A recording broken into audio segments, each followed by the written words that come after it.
सुंदर JD law education में आपका स्वागत है। Hello friends, welcome back to another video. आज की वीडियो में हम जानेंगे कि अगर आप पुलिस स्टेशन में अगर आपको जाना होता है तब पुलिस के सामने आपके क्या क्या अधिकार होते हैं। कभी कभी पुलिस जब आपको अरेस्ट करने आती है तब आपके क्या अधिकार होते हैं, इस वीडियो में आज हम जानेंगे। देखिए, सबसे पहले जान लेते हैं पुलिस आपको क्यों बुलाती है। देखिए, पुलिस आपको बुला सकती है, आपको पूछताछ के लिए बुला सकती है, आपको एज ए विटनेस के लिए बुला सकती है कि आप अपनी जाके वहाँ पे जो आपने जो इंसिडेंट देखा है उसके बारे में गवाही दे सकें। आपसे जो है पुलिस क्वेश्चन कर सकती है। और ऐसा भी हो सकता है कि आपके ऊपर उनको सस्पिशन है, हो सकता है कि उनको लगता है कि आप ही मुजरिम हैं, तो उस विषय में भी आपको पुलिस आपको बुला सकती है। देखिए, जब थाने में जाते हैं तो क्या क्या सावधानियां रखनी है। सबसे पहले देखिए, अब सीआरपीसी तो नहीं है, लेकिन अभी भी जो है एक आपको नोटिस दिया जाता है पुलिस के द्वारा जिसमें लिखा होता है कि भाई वो आपको किस लिए बुला रहे हैं, और उसको कभी भी आप अपने फ़ोन पे रिसीव ना करें। वो आपको हमेशा फिज़िकली ही उसको लेना है। अगर पुलिस आपको ऐसे भेजती है तो आप उनसे कहिए कि आप जो है फिज़िकल कॉपी दे दीजिए। तो उसका जो करेक्ट आज के टाइम पे सेक्शन है वो सेक्शन है 35 क्लोज 3 से लेके 35 क्लोज 6 है BNSS का। तो इस सेक्शन के अंदर आपको नोटिस पुलिस देगी। देखिए, बाकी चीज़ें क्या हैं, देखिए प्रिकॉशंस और क्या हैं। आपको देखो बुलाने का जो है स्पष्ट कारण जरूर आपको पूछना है कि भाई आप क्यों बुला रहे हैं। कि आपको गवाह के लिए बुलाया जा रहा है, क्या आपके ऊपर क्या आपको वो मानते हैं कि आप एक मुजरिम हैं, क्या आपको एज एन एक्यूज़ बुलाया जा रहा है। तो ये रीज़न आप ज़रूर पूछें। और जैसे कि समय और स्थान के बारे में नोटिस में जो क्या चीज़ें होनी चाहिए कि भाई देखिए, लिखा होना चाहिए कि भाई किस जगह पे भाई क्या जांच है। यदि आप जो है, अब मान लीजिए आपको कोई समय दिया जा रहा है तो आप उस टाइम पे क्या मतलब वहाँ जा सकते हैं, नहीं जा सकते हैं। आप अपने किसी एडवोकेट से भी बात कर सकते हैं, उसके बारे में समझ सकते हैं। तो ये सारी चीज़ें उसमें देखिए ध्यान रखनी है, क्योंकि अगर आपके पास नोटिस आता है तो ऐसा नहीं है कि तुरंत उठ के चले गए, थोड़ा सा उसके बारे में समझ लें कि आप क्या करने जा रहे हैं। तो ऐसे में जो है किसी एडवोकेट से ये चीज़ें पूछ लेनी चाहिए। पता चल रहा है आप गए थे और आप अरेस्ट होके आ गए। और क्या चीज़ें देखिए दिमाग में रखनी है आपको, अपने एडवोकेट से ध्यान जरूर संपर्क करें। थाने जाने से पहले या पूछताछ के दौरान अपने वकील से सलाह लेने का आपका पूरा अधिकार है। तो आप जो है उस आईओ को पुलिस स्टेशन में जाके आप कह सकते हैं, जी भाई साहब मैं अपने एडवोकेट को बुलाना चाहता हूँ। तो आप अपने एडवोकेट के साथ में वहाँ पे जा सकते हैं। देखिए, और चीज़ें क्या हैं, साथी को सूचित करें, अपने परिवार या किसी दोस्त को हमेशा सूचित करें कि आप जो है किस पुलिस स्टेशन जा रहे हैं। उसका नाम बता दें, एड्रेस बता दें, किस जगह आप जा रहे हैं। क्योंकि इससे क्या होगा कि अगर आप अरेस्ट हो गए तो पता चल रहा है कि आप वहीं पे पड़े रहेंगे और फिर आपको कोई पूछने वाला नहीं है। पुलिस बहुत तरह की जाति आपके साथ करती है। और क्या चीज़ें ध्यान रखनी, देखिए जब भी आप वहाँ जाएंगे पुलिस स्टेशन तो आपको शांत रहें। पुलिस से बात करते समय शांत और संयमित दिखाएं, मतलब थोड़ा सा पेशेंस रखें। बिल्कुल आपको डरने की कोई ज़रूरत नहीं है। और जो आपके राइट्स हैं जिनकी बात हम कर रहे हैं और भी आगे हम करेंगे, तो उनका ध्यान रखना है आपको। क्योंकि आपको जो है उनको गाली गलौच नहीं करना है, किसी भी तरह की बदतमीजी नहीं करनी है। पता चल रहा है कि आपके ऊपर वही एक इल्ज़ाम और लग गया, आपको मतलब बुलाया किसी और पर्पज़ से था, आपने एक और क्राइम कर दिया। और चीज़ें क्या ध्यान रखनी है, पहचान पत्र रखें, अपना कोई सरकारी पहचान पत्र जैसे कि Aadhaar card, voter ID card, driving licence, passport, जो भी है इस तरह की अपने पास आइडेंटिटी रखनी चाहिए। क्योंकि पुलिस वाले कभी कभी आपकी आइडेंटिटी के ही बारे में ही आपको अरेस्ट कर सकते हैं। और बाकी देखिए आपके क्या राइट्स हैं। जब पुलिस स्टेशन में चुप रहने का अधिकार, अगर पुलिस स्टेशन में आपसे कोई चीज़ पूछी जा रही है तो आपकी मर्जी है कि आप उसका जवाब ना दें। ठीक है, आपके लिए देखिए आर्टिकल 20 क्लोज 3 है, जिसमें ये बात साफ लिखी है कि आप अपने खिलाफ में कोई भी गवाही नहीं देंगे। देखिए, लेकिन आपसे आपका नाम पता एड्रेस पूछा गया तो वो आपको बताना होगा। बाकी चीज़ें ऐसा नहीं है कि आपसे पूछे कि भाई आपने किया है, ये गुनाह आपने किया है, तो ये चीज़ें आपको नहीं बताने की ज़रूरत है। देखिए, पुलिस स्टेशन में बाकी आपके क्या राइट्स हैं, स्पेशली देखिए महिलाओं के लिए। अब तो जो है सेक्शन चेंज हुआ है, तो देखिए महिलाओं के लिए क्या है कि किसी भी महिला को पूछताछ के लिए थाने नहीं बुलाया जा सकता। पूछताछ उनके घर पर ही महिला कांस्टेबल की मौजूदगी में होगी। तो यहाँ पे कोई भी, पहली बात तो ये है कि कोई भी आदमी जो पुलिस है वो नहीं आएगा, आपको जो है महिला पुलिस ही आएगी। तो आज के टाइम पे देखिए करेक्ट सेक्शन क्या है, सेक्शन 179 है BNSS का, जिसमें ये राइट्स आपके लिखे गए हैं। और देखिए बाकी राइट्स क्या हैं आपके, विनम्र मतलब बड़े ही रिस्पेक्टफुल तरीके से आपसे पूछताछ करने का। पुलिस वाले कभी भी आपसे जो है गाली गलौज देके, धमकी देकर, डरा धमका कर इस तरह की चीज़ें नहीं कर सकते, ठीक है। पीटना वगैरह ये सब चीज़ें नहीं कर सकते। अगर आपसे आपसे वो कुछ पूछना चाहते हैं तो बहुत ही रिस्पेक्टफुल तरीके से, सिविलाइज मैनर में आपसे पूछेंगे।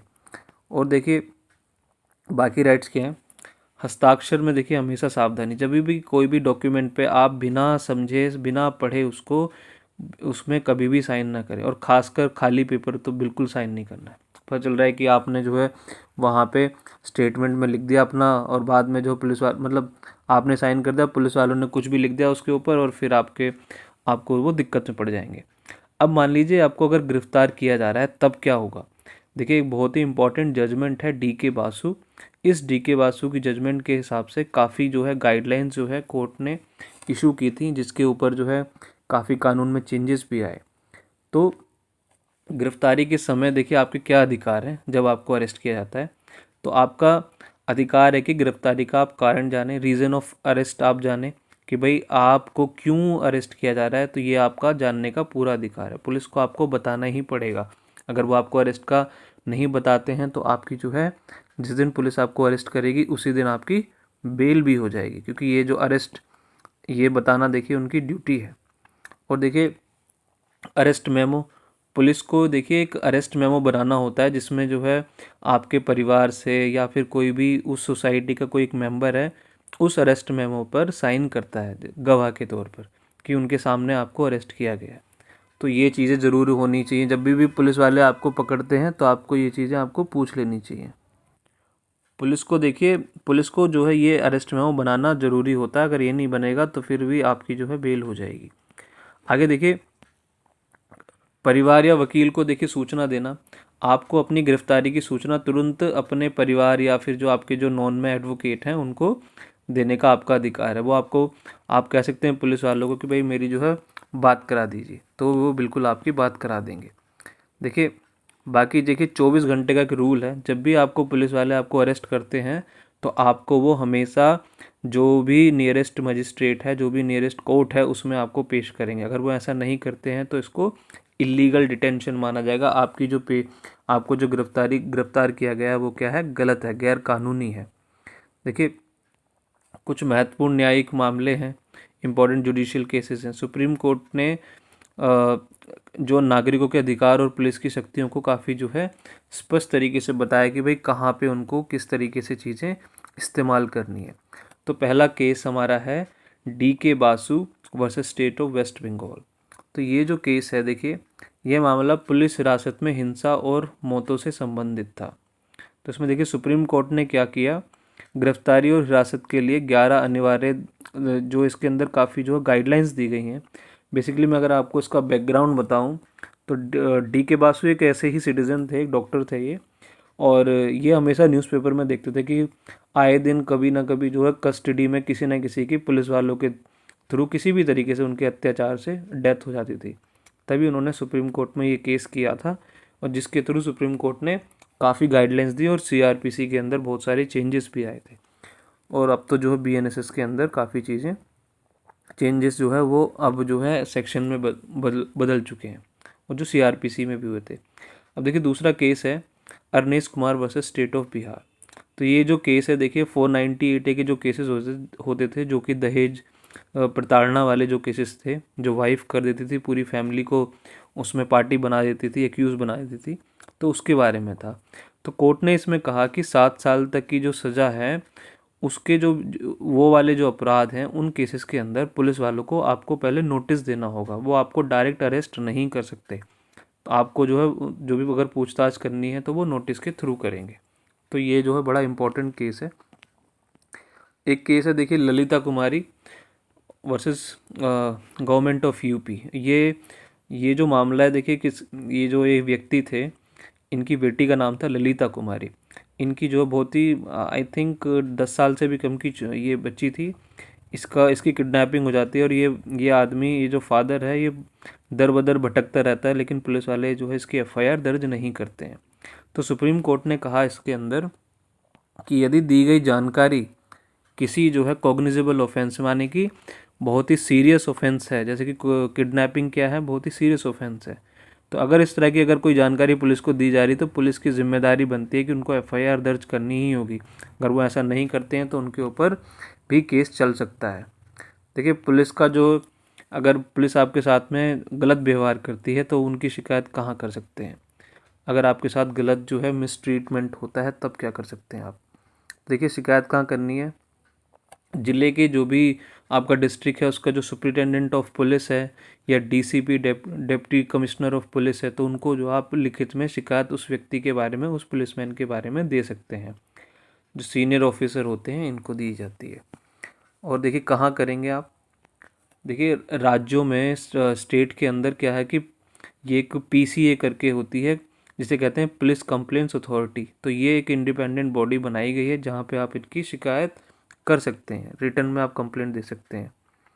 और आपको देखिए एनएचआरसी है, नेशनल ह्यूमन राइट कमीशन, क्योंकि आपका जो ह्यूमन राइट्स है उनका वायलेशन है तो आप एनएचआरसी के अंदर भी कंप्लेंट दे सकते हैं। और देखिए सीधा आप जो है मजिस्ट्रेट को दे सकते हैं। अब तो 175 क्लोज 3 है, जो कि पहले के टाइम पे 156 क्लोज 3 था सीआरपीसी। तो आप सीधा जो है मजिस्ट्रेट के पास में भी इनके बारे में कंप्लेंट दे सकते हैं अगर आपके साथ ऐसा होता है तो। अगर आपको कोई सवाल है तो प्लीज़ आप कमेंट में लिखिए, मैं उसका आंसर ज़रूर करूँगा। और आपको वीडियो अच्छी लगी है तो प्लीज़ को लाइक करें, शेयर करें, चैनल को सब्सक्राइब करना ना भूलें। Thank you so much.